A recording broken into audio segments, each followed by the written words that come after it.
Alors nous abordons maintenant, dans ces apparitions de Fatima, quelque chose qui est fondamental pour comprendre vraiment quel temps nous vivons. C'est l'ange de la justice. Personnellement, je pense, il ne dit pas son nom, mais je pense que c'est Saint Michel Archange. Je suis à peu près sûr de ça.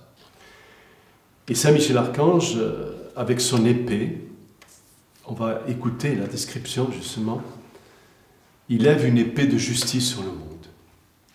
Parce que le monde déjà en 1917 était dans une horreur de péché déjà énorme. Qu'est-ce qu'on dirait aujourd'hui, mon Dieu? Bon, en tout cas, la Vierge va se situer d'une manière absolument incroyable. Je cite les enfants, ce qu'a vu Lucie en tous les cas. Nous avons vu sur le côté gauche de Notre-Dame, un peu en hauteur, un ange avec une épée de feu dans la main gauche. Elle scintillait et mettait des flammes qui, semblait-il, devaient incendier le monde.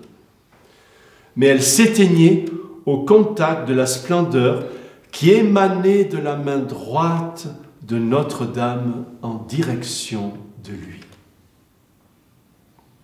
Alors l'ange, indiquant la terre avec sa main droite, dit d'une voix forte, « Pénitence, pénitence, pénitence ».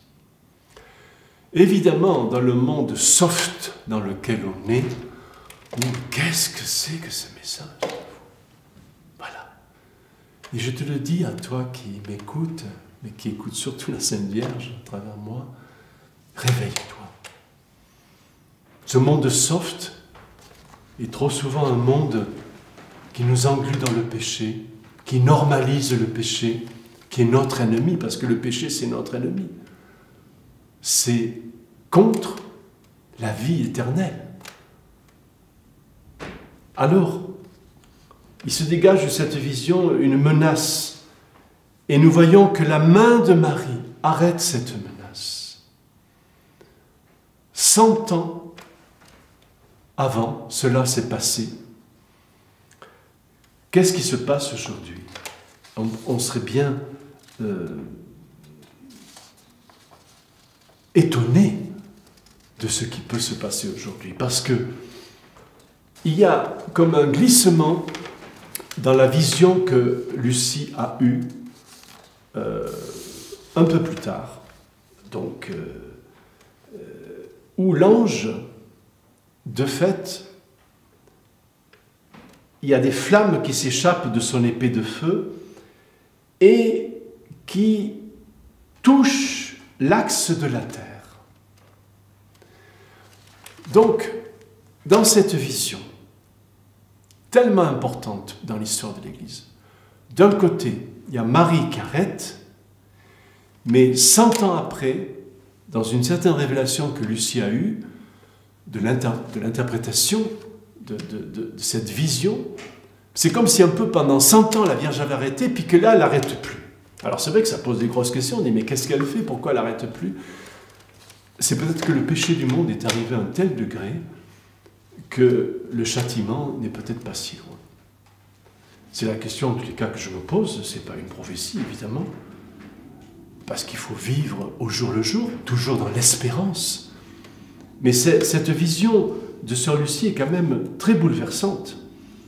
Et à la fin, le Seigneur lui fait comprendre que cette pénitence qu'a crié l'ange, eh bien, c'était un appel à un changement de vie. Et Lucie dira, enfin la Vierge dira à Lucie qu'il prie le chapelet tous les jours pour obtenir la paix du monde et la fin de la guerre. Je voudrais dire ici l'importance de ce que l'ange dit quand il dit pénitence, pénitence. Parce que je ne crois pas qu'on ait répondu à cette demande du ciel. La Vierge a protégé, la Vierge a se fait soulever, et je pense qu'on arrive à un moment où elle nous protège toujours, mais où la justice est en train de se manifester.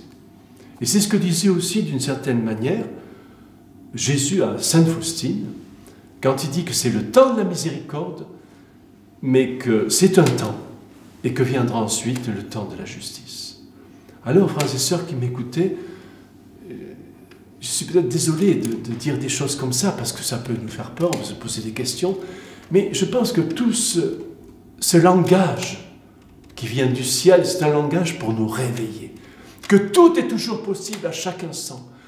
Que si nous prenons le chapelet, si nous vivons de l'Eucharistie, si nous sommes des vrais missionnaires, nous pouvons arrêter, même au dernier moment, des cataclysmes, des choses difficiles.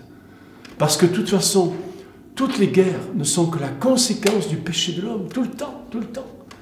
Et le pape François, quand il nous dit que la troisième guerre est déjà commencée, la troisième guerre mondiale est déjà commencée, par morceaux, dit-il, eh bien, il veut nous réveiller. Et je pense qu'il nous en parlera bientôt à Fatima, que la situation de l'humanité est grave, difficile, mais que nous pouvons la changer par la prière et l'amour. Amen. Alors nous allons aborder maintenant quelque chose d'un peu difficile, mais ça fait partie du grand mystère de la foi. C'est l'ouverture évidemment sur l'au-delà, la vie après la mort. Qu'est-ce qui se passe